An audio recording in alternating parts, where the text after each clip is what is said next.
There was one contradiction in my friend Sherlock Holmes that never stopped striking me, no matter how many years I spent under the same roof with him.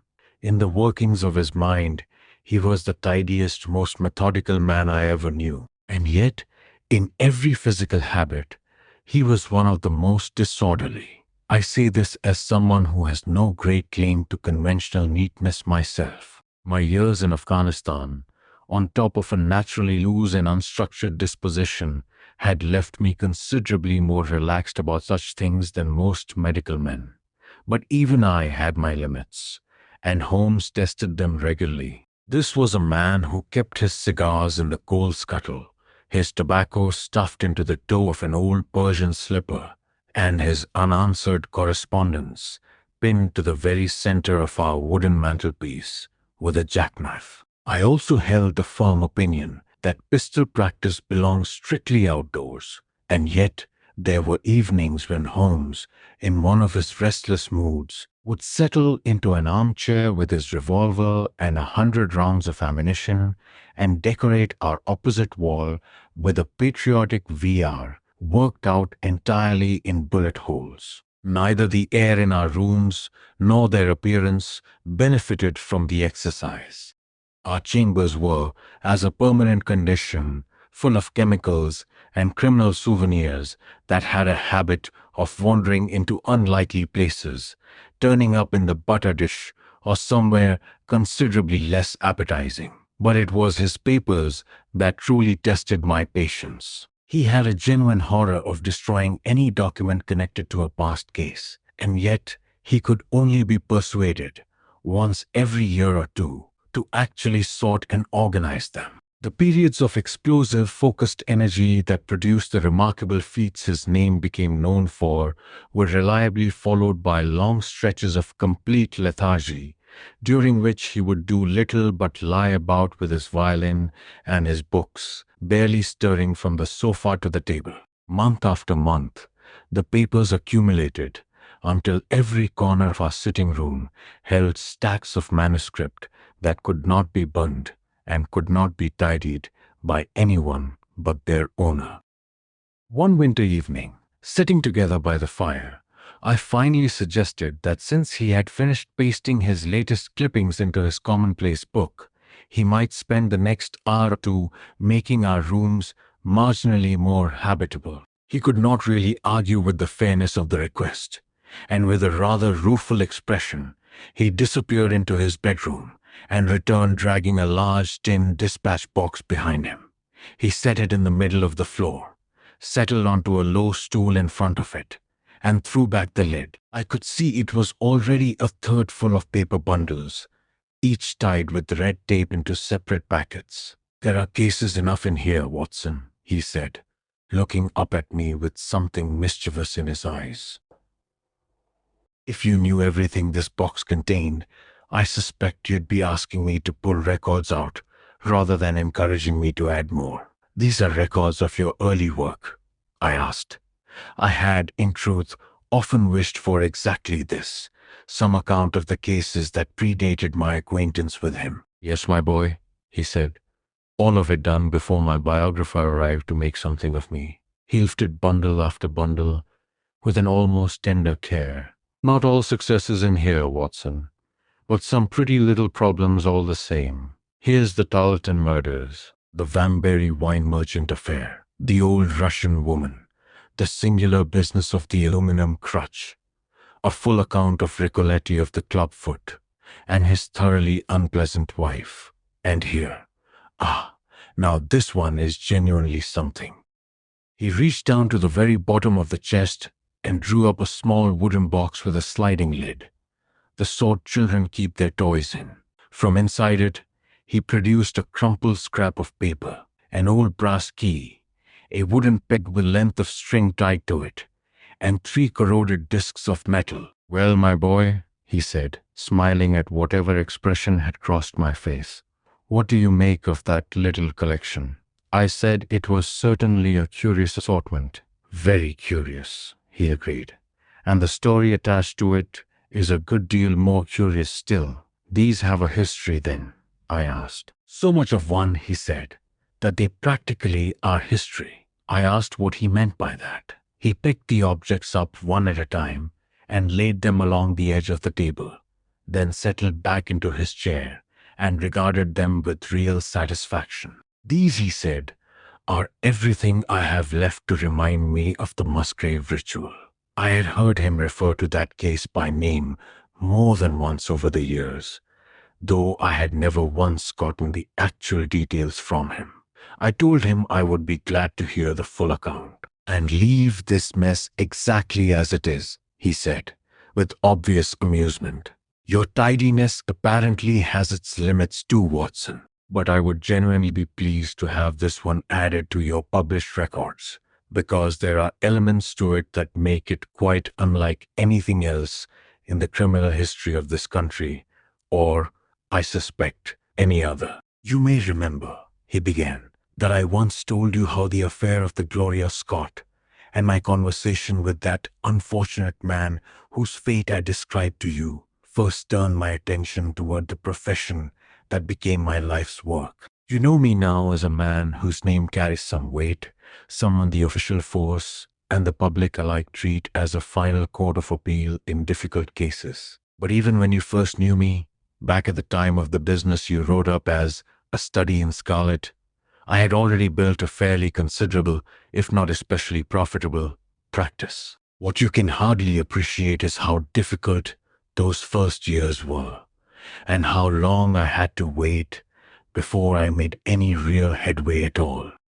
When I first arrived in London, he continued, I took rooms in Montague Street, just around the corner from the British Museum, and there I waited, filling my abundant free time by studying every branch of science that might make me more effective at the work I hoped to do. Cases came my way now and then, mostly through old university acquaintances, since there had been a fair amount of talk during my final years there about my methods. The third such case was the Musgrave ritual, and it was the interest that singular chain of events generated, along with the significant stakes that turned out to be involved, that gave me my first real stride toward the position I hold today. Reginald Musgrave had been at the same college as myself, and I had a slight acquaintance with him. He was never especially popular among the other undergraduates, though I always suspected that what people took for pride in him was really an attempt to disguise a considerable natural shyness. He had an unmistakably aristocratic look about him, thin, high-nosed, large-eyed, with a courtly, if somewhat languid manner. He came from one of the oldest families in the kingdom, though his particular branch had split off from the northern Musgraves sometime in the 16th century and settled in western Sussex, where the manor house of Hurlstone is very possibly the oldest continuously inhabited building in the county. Something of that place seemed to cling to the man himself. I never looked at his pale, keen face without picturing grey archways and mullioned windows and the whole venerable wreckage of a feudal keep. We had drifted into conversation once or twice during our university years, and I recall him expressing real interest in my methods of observation and inference even then. I saw nothing of him for 4 years after that, until one morning he walked directly into my rooms in Montague Street. He had changed very little, dressed like a fashionable young man. He had always had something of the dandy about him, and carried the same quiet, suave manner that had always distinguished him. "How has everything gone with you, Musgrave?" I asked, after we had shaken hands warmly. "You have heard about my poor father," he said. "He passed on about 2 years ago. I've had the Hurlstone estates to manage since then, and I sit as member for my district as well, so my life has been a busy one. But I understand, Holmes, that you've turned those remarkable powers you used to astonish us all with toward practical ends now." "Yes," I told him, "I've taken to living by my wits." "I'm delighted to hear it," he said, "because your advice would be exceedingly valuable to me at the moment. We've had some very strange business at Hurlstone, and the local police have made no headway whatsoever. It's really the most extraordinary, inexplicable thing. I can hardly describe to you, Watson, with what eagerness I listened to him. The very opportunity I had been starving for through all those months of enforced idleness seemed to have landed directly in my lap. I believed, in the deepest part of myself, that I could succeed where others had failed. And here, at last, was my chance to actually prove it. Please, I told him, let me have every detail. Musgrave sat down across from me and lit the cigarette I offered him. You should know, he said, that although I'm a bachelor, I keep a fairly considerable staff at Hurlstone, since it's a large, rambling old place that requires constant attention. I preserve game as well, and through the pheasant season, I generally host a house party, so we can't afford to be short-handed. Altogether, there are 8 maids, a cook, a butler, 2 footmen, and a boy. The garden and stables keep their own separate staff entirely. Of all these servants, he continued, the one who'd been with us longest was Brunton, our butler. He came to us as a young schoolmaster out of work, taken on originally by my father, but he proved to be a man of real energy and character, and quickly made himself indispensable to the household. A well-built, handsome man with an impressive forehead, and though he's been with us 20 years now, he can't be more than 40. Given his personal advantages and his genuinely remarkable gifts, he speaks several languages, plays nearly every instrument you could name. It's frankly surprising he was ever content to remain in service this long. I suppose he found it comfortable enough and simply lacked the energy to seek anything else. Visitors to Hurlstone always remember our butler. But this paragon has one flaw, Musgrave admitted. He's something of a Don Juan, and you can imagine how little difficulty a man like that has playing that particular role in a quiet country district. While he was married, it caused no trouble. But since he became a widower, he's given us no end of it. A few months back we thought he might be settling down again, since he'd gotten engaged to Rachel Howells, our second housemaid. But he's since thrown her over entirely and taken up instead with Janet Regulus, the head gamekeeper's daughter. Rachel, who is a genuinely good girl, if she has an excitable Welsh temperament, came down with a sharp bout of brain fever over it, and has been wandering the house ever since, like a black-eyed shadow of what she used to be. That was our first difficulty at Hurlstone, but a second one came along soon after, and drove the first entirely from our minds. And it began with the disgrace and dismissal of Brunton himself. Musgrave explained that Brunton's very intelligence, the quality that had made him so valuable, was ultimately what ruined him, since it seemed to feed an insatiable curiosity about matters that were no business of his. He'd had no idea how far this curiosity might carry the man, until the merest accident opened his eyes to it entirely. Hurlstone is a rambling old house, he said. One night last week, Thursday specifically, I found I couldn't sleep, having foolishly taken a strong black coffee after dinner. After fighting it until 2 in the morning, I gave up entirely, lit a candle, and decided to continue with a novel I'd left in the billiard room. To reach it, I had to come down a flight of stairs and cross the head of a passage leading toward the library and the gun room. You can imagine my surprise when, looking down that corridor, I saw a glimmer of light coming from the library door, standing open. I had personally extinguished that lamp and shut that door myself before going up to bed. My first thought, naturally, was burglars. The corridors at Hurlstone are lined with old weapon trophies, and I took a battle axe down from one wall, left my candle behind, and crept along the passage on bare feet to look in through the open door. Brunton was inside, fully dressed, seated in an easy chair, a slip of paper that looked something like a map resting on his knee, his forehead sunk against one hand in deep concentration. I stood frozen in astonishment, watching him from the darkness. A small taper on the table's edge gave just enough light to confirm he was indeed fully dressed at that hour. Then, as I watched, he rose, crossed to a bureau against the wall, unlocked it, and drew out a paper from one of the drawers. He returned to his seat, spread it flat beside the paper, and began studying it with the most intense concentration. My indignation at seeing him going through our family documents like this got the better of me, and I stepped forward. He looked up, saw me standing in the doorway, and came up out of the chair with his face gone completely white with fear, thrusting the chart-like paper he'd been examining first into the inside of his coat. "So," I said to him, "this is how you repay the trust we've placed in you. You leave my service tomorrow." He begged me, in a voice thick with genuine emotion, telling me he couldn't bear the disgrace of it, that he'd always held himself with pride above his station, and disgrace would kill him outright. He pleaded to be allowed to give proper notice and leave within a month, as though of his own choosing, rather than be cast out in front of everyone he knew. I told him plainly that his conduct had been thoroughly disgraceful, but given his long years of service, I had no wish to humiliate him publicly either. A month, I told him, was too long. He could take a week and give whatever explanation he preferred for leaving. He begged for a fortnight at the very least. I held firm at a week, told him he could consider himself very leniently treated indeed, and he crept away with his face sunk against his chest like a broken man, while I extinguished the light and went back up to my own room.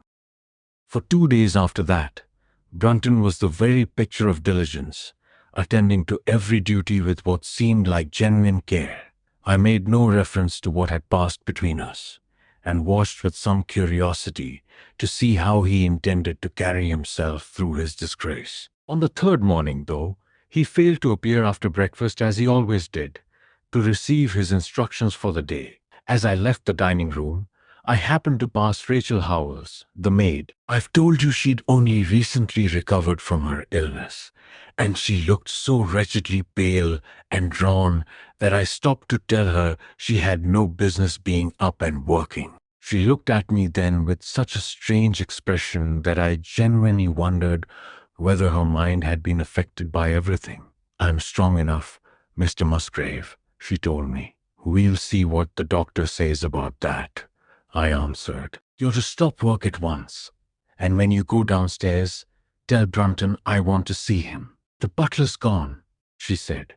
"Gone," I repeated. "Gone where?" "He is gone. No one has seen him. He isn't in his room." "Oh, yes. He's gone. He's gone." She fell back against the wall then, laughing, shriek after shriek of it, while I, horrified by this sudden collapse into hysteria, rushed for the bell to call for help. They took her up to her room, still sobbing and screaming, while I made inquiries about Brunton myself. There was no question of it. He had genuinely vanished. His bed hadn't been slept in. No one had laid eyes on him since he'd retired the night before. And yet it was hard to see how he could have left the house at all, since every door and window was found securely fastened that morning. His clothes were still in his room, his watch, even his money. Only the black suit he usually wore was missing, along with his slippers, though his boots had been left behind. Where, then, could Brunton possibly have gone in the middle of the night, and what had become of him since? We searched the entire house from cellar to attic, of course, but found no trace of him anywhere. It's a genuine labyrinth of a building, especially the original wing, which by then was barely used for anything except storage. We went through every room and cellar in it, without discovering the smallest sign of the man. It seemed impossible that he could have simply walked away and left everything he owned behind. And yet, where else could he be? I brought in the local police, but they got nowhere either. It had rained the night he disappeared, and we went over the lawn and every path around the house without finding a single useful mark. Matters stood exactly there, Musgrave told me, when a new development pulled our attention entirely away from the original mystery. Rachel Howells had been so ill for 2 days after this, sometimes delirious, sometimes hysterical, that a nurse had been engaged to sit with her through the nights. On the third night after Brunton vanished, the nurse, finding her patient sleeping peacefully, allowed herself to doze off in the armchair and woke in the early morning to find the bed empty, the window standing open, and no trace of the girl anywhere. I was roused at once, and along with two of the footmen, went straight out searching for her. It wasn't difficult to see which direction she'd gone. Starting from beneath her window, we could follow her footprints clearly across the lawn, all the way to the edge of the mere, where they vanished near the gravel path leading out of the grounds. The lake there runs 8 feet deep, and you can imagine how we felt when we saw that the poor deranged girl's trail simply ended at the water's edge. We had drags brought at once and set to work trying to recover her, but we found no trace of a body anywhere in that water. What we did bring up instead was something entirely unexpected: a linen bag containing a mass of old, rusted, discolored metal, along with several dull, lusterless pebbles or pieces of glass. That strange find was the only thing the lake gave up, and despite every search and inquiry we made the following day, we could learn nothing further about the fate of either Rachel Howells or Richard Brunton. The county police were entirely at a loss, and I've come to you now as my last resort. I could hardly describe to you, Watson, the eagerness with which I listened to this whole extraordinary sequence of events, turning each piece over, trying to find some single thread that might connect all of it together. The butler was gone. The maid was gone. The maid had loved the butler, and then had good reason to hate him. She was Welsh, fiery, passionate by temperament, and had been in an obvious state of terrible agitation immediately after his disappearance. She had thrown a bag containing some strange contents into the lake. Every one of these was a factor that needed accounting for, and yet none of them, on their own, seemed to reach the actual heart of the matter. Where had this whole chain of events actually started? That was where the tangled thread needed to be picked up. I must see that paper, Musgrave, I told him. The one your butler thought worth risking his position over. It's a rather absurd business, our ritual, he said, but it has the excuse of considerable age behind it, at least. I have a copy of the questions and answers here, if you'd care to look them over. He handed me the very paper I still have here, Watson. This was the strange catechism every Musgrave had to work through upon coming into his majority, going back centuries. I'll give it to you exactly as it stands. Whose was it? His who is gone. Who shall have it? He who will come. Where was the sun? Over the oak. Where was the shadow? Under the elm. How was it stepped? North by 10 and by 10, east by 5 and by 5, south by 2 and by 2, west by 1. What shall we give for it? All that is ours. Why should we give it? For the sake of the trust. The original has no date on it, Musgrave told me, but the spelling suggests the middle of the 17th century. I'm afraid it can't be of much help solving this mystery, though. At the very least, I said, it gives us a second mystery, one considerably more interesting than the first, and it's entirely possible that solving one will turn out to solve the other as well. You'll forgive me for saying, Musgrave, but your butler strikes me as having been a genuinely clever man, and possessed of clearer insight than 10 generations of his employers combined. I don't quite follow you, he said. The paper seems to me to have no practical value whatsoever. To me it seems immensely practical, I told him, and I suspect Brunton saw it exactly the same way. He'd probably seen this document before, well before the night you caught him with it. Quite possibly, Musgrave admitted. We never took any particular trouble to hide it. He simply wanted to refresh his memory that final time, I said. From what you've told me, he had some sort of chart or map that he was comparing against the manuscript itself and thrust it into his coat the moment you appeared. That's true, Musgrave said. But what could any of this possibly have to do with our old family custom And what does this whole rigmarole even mean? I don't think that will prove terribly difficult to determine, I told him. With your permission, we'll take the first train down to Sussex and look into the matter properly, on the spot itself. That same afternoon found the two of us at Hurlstone.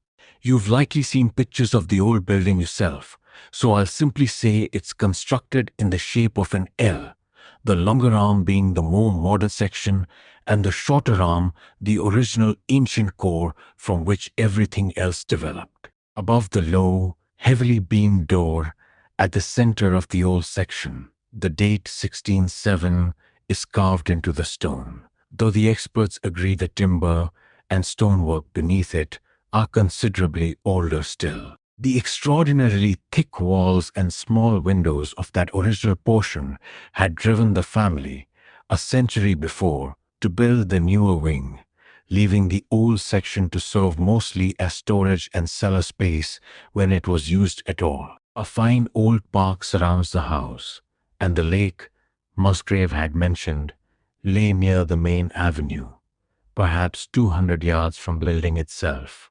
By that point, I was already firmly convinced, Watson, that there weren't three separate mysteries here at all. Only one, and that if I could read the Musgrave ritual correctly, I would be holding the exact thread that led to the truth about both Brunton and the missing maid. I turned every bit of my attention toward that single goal. Why would a servant be so determined to master this old family formula? Clearly because he'd seen something in it that 10 generations of country squires had somehow missed. Something he expected to personally benefit from. What was it? And how had it led to his fate? Reading through the ritual itself made it obvious to me that the measurements had to refer to some actual location the rest of the document was pointing toward, and that if we could identify that spot, we'd be well on our way to understanding whatever secret the old Musgraves had felt necessary to preserve in such a peculiar fashion. Two guides were given to start with, an oak and an elm. As for the oak, there was no ambiguity at all. Directly in front of the house, on the left side of the drive, stood a magnificent old oak, one of the finest specimens I've ever laid eyes on. That tree was already standing when your ritual was first written down, I said, as we drove past it. Almost certainly standing at the time of the Norman conquest, Musgrave answered. It measures 23 feet around. That gave me one of my two fixed points immediately. Do you have any old elms on the property? I asked. There was a very old one, over that way, he said, but it was struck by lightning 10 years back, and we had the stump cut down entirely. You can still show me where it stood? I asked. Oh, certainly. Any other elms nearby? I asked. None old, he said, though we've plenty of beeches. I'd like to see exactly where it grew, I told him. We'd driven up in a dog cart, and my client led me directly there without our even entering the house first, out to the scarred patch of lawn where the elm had once stood. It sat almost exactly midway between the oak and the house itself. My investigation, I felt, was making genuine progress. I don't suppose it's possible to determine how tall the elm actually was, I asked, more out of hope than expectation. I can tell you exactly, Musgrave said. It was 64 feet. How do you happen to know that with such precision?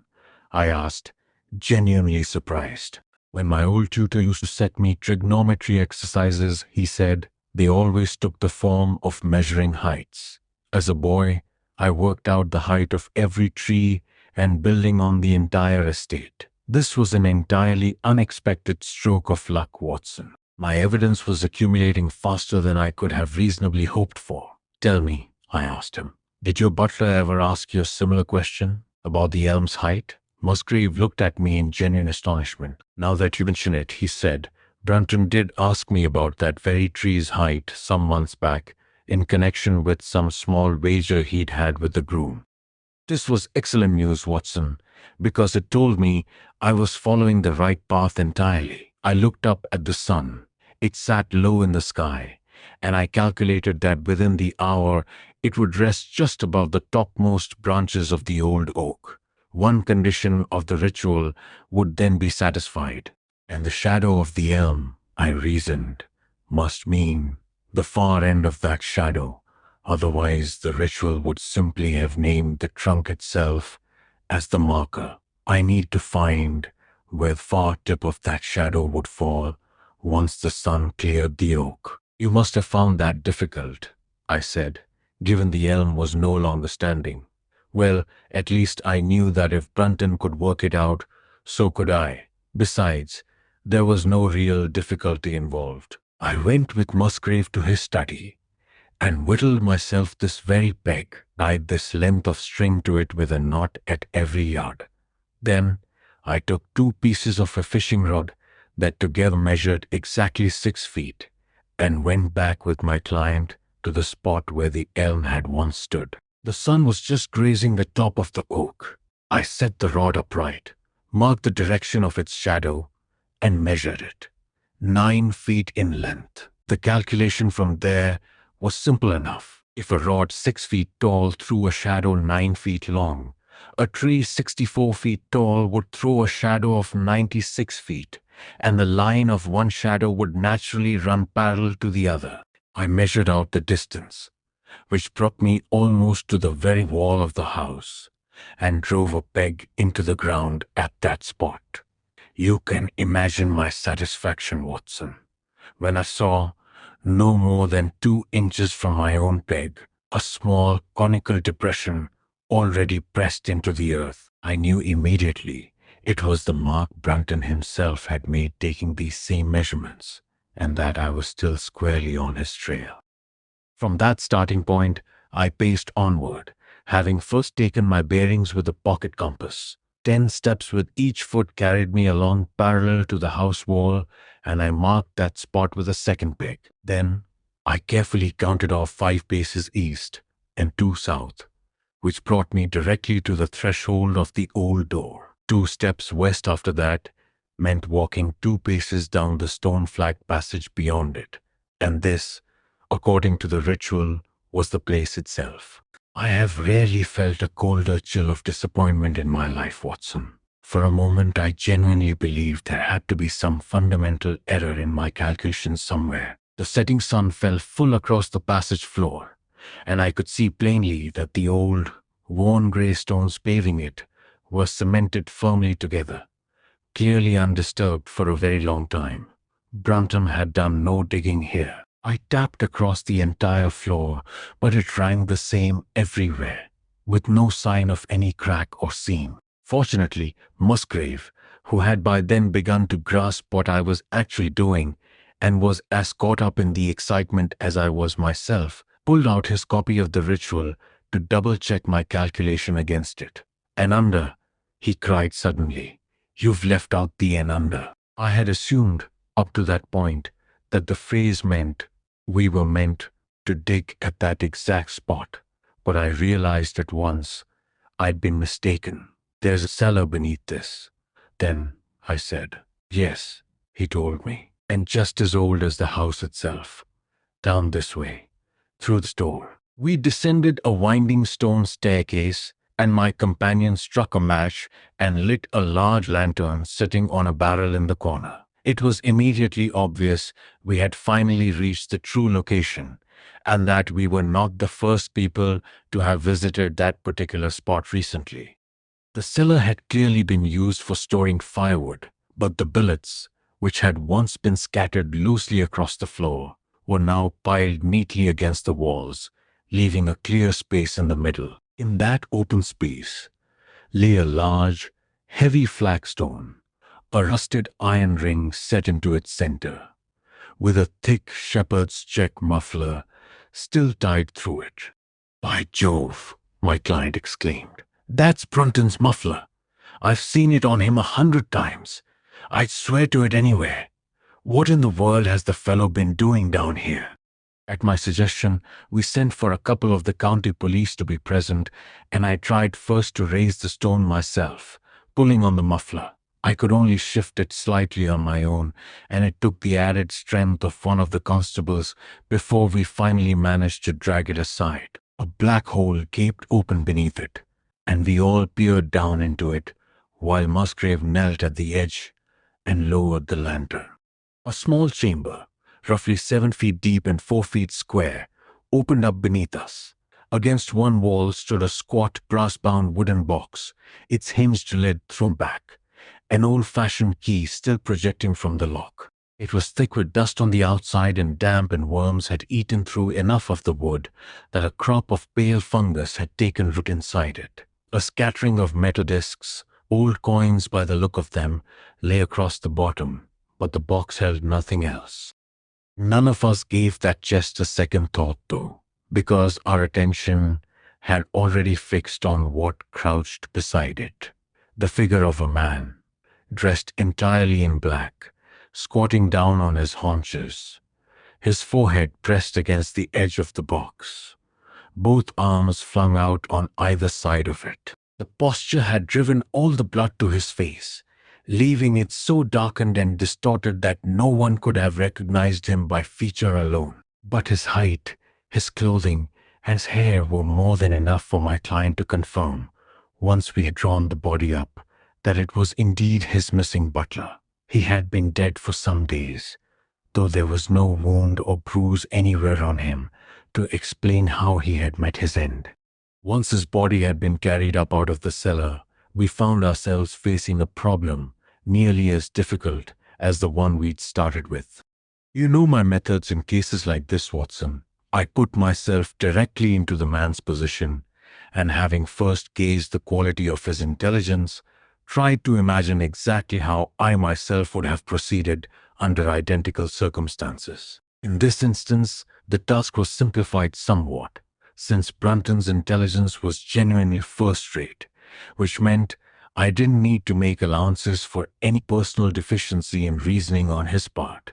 He knew something valuable was concealed here. He had located the spot. He discovered the covering stone was simply too heavy for one man alone to move. What would he do next? He couldn't bring in outside help, even someone he trusted, without unbarring doors and running a considerable risk of being discovered. Far better, if he could manage it, to find his accomplice from inside the household. But whom could he ask? The girl had been devoted to him once. A man always finds it difficult to accept that he's truly lost a woman's affection, however badly he's treated her. He would try, through some small attentions, to make his peace with Rachel Howells again, and then recruit her as his partner in the scheme. Together, at night, they would come down to this cellar, and their combined strength would be enough to raise the stone. Up to that point, I could follow their actions almost as though I'd witnessed them myself. But even between the two of them, one a woman, it must have been genuinely difficult work, raising that stone. A sturdy Sussex constable and I had found it no small task ourselves. What would they have done to help themselves along? Probably exactly what I would have done in their position. I stood up and carefully examined the scattered billets of firewood around the floor. Almost immediately, I found what I expected. One piece, about 3 feet long, showed a very distinct indentation at one end, while several others were flattened along their sides, as though compressed under considerable weight. Clearly, as they worked the stone upward, they'd wedged pieces of wood into the widening gap, until eventually the opening was large enough to crawl through, at which point they held it open with a single billet placed lengthwise, which would naturally take that indentation, since the entire weight of the stone pressed down directly onto its edge. So far, everything remained on solid ground. But how was I to reconstruct the rest of that midnight drama? Only one person could actually fit into the hole, and that person had to be Brunton. The girl must have waited above. Brunton would have unlocked the box, handed its contents up to her, since they were nowhere to be found afterward. And then what? What smoldering fire of vengeance had suddenly caught flame in that passionate Welsh woman's heart, seeing the man who had wronged her, perhaps far more deeply than any of us understood, entirely at her mercy. Had the wood simply slipped by chance, and the stone fallen shut on its own, sealing Brunton into what became his own tomb? Had she only been guilty of staying silent about his fate afterward? Or had some sudden blow of her own hand knocked the support loose and sent that heavy slab crashing down into place? Whichever it was, I found I could see her clearly enough in my mind, clutching at whatever treasure she'd pulled from the box, fleeing wildly up that winding stair, her ears perhaps still ringing with muffled cries behind her, and the frantic drumming of hands against the stone that was choking the life out of her faithless lover. There, I felt certain, was the true source of her white face, her shattered nerves, that terrible hysterical laughter the following morning. But what had actually been in that box? And what had she done with it? Of course, I realized it had to be the very metal and pebbles my client had already dragged up from the mere. She had thrown them in at the first opportunity, to destroy the last trace of what she'd done. I sat motionless for perhaps 20 minutes, working the whole matter through, while Musgrave stood beside me, his face very pale, swinging the lantern and staring down into the empty hole. "These are coins of Charles I," he said eventually, holding up the handful that had lain in the box. "So, we were right, at least, about dating the ritual correctly. We may find something more of Charles I," I told him, as the meaning of the ritual's opening lines suddenly broke over me. "Let me see the contents of that bag you pulled from the mere." We went up to his study, and he laid the whole find out before me. I understood entirely why he dismissed it as unimportant. The metal was merely black, the stones dull and lusterless. But when I rubbed one of them against my sleeve, it caught the light afterward, like a spark glowing in the dark hollow of my palm. The metalwork itself formed a double ring, though it had been badly bent and twisted out of its original shape. "You must remember," I told him, "that the Royalist party continued fighting on in England even after the king's execution, and that when they finally fled, they very likely buried many of their most precious possessions behind them, fully intending to return for them once matters had settled. My ancestor, Sir Ralph Musgrave, was a prominent cavalier," my client said slowly, "the king's right-hand man throughout his years of wandering." "Ah," I said, "then I believe that gives us the final piece we needed. I must congratulate you, Musgrave, on coming into possession, however tragic the circumstances, of a relic of enormous intrinsic value and of even greater historical importance." "What is it, then?" he asked, staring at me in complete astonishment. "Nothing less," I told him, "than the ancient crown of the kings of England." "The crown?" he repeated. "Precisely. Consider what the ritual actually says. Whose was it? His who is gone. That refers to the time after Charles I's execution. Who shall have it? He who will come. That is Charles II, whose eventual return was already anticipated by the men who hid it. There can be little doubt, I told him, that this battered, shapeless circle of metal once sat upon the brow of the House of Stuart. "And how did it come to be lying in a garden pond?" he asked, once I had finished explaining. "Ah," I told him, "that is a question that will take rather longer to answer properly." And I laid out for him the entire chain of reasoning and evidence I had built, piece by piece, until twilight had fully closed in, and the moon was shining bright in the sky by the time I finished. "And why didn't Charles ever recover his crown when he returned to England?" Musgrave asked, pushing the relic back into its linen bag. "Ah," I told him, "there you've put your finger on the one point we will very likely never fully resolve. It seems probable that the particular Musgrave who held the secret died sometime in the interval, and through some oversight left this guide behind for his descendants, without ever explaining what it actually meant. From that day forward, it was simply handed down from father to son as an old family curiosity, until at last it fell into the hands of a man clever enough to tear its secret loose, and lost his life doing it. And that, Watson, is the story of the Musgrave ritual. They keep the crown down at Hurlstone to this day, though there was some legal difficulty and a fairly substantial sum to be paid before they were permitted to retain it outright. I'm quite certain that if you mentioned my name, they would be glad to show it to you. As for the woman, nothing was ever heard of her again. The likelihood is that she made her way out of England entirely and carried herself and the memory of what she'd done off to some country far across the sea.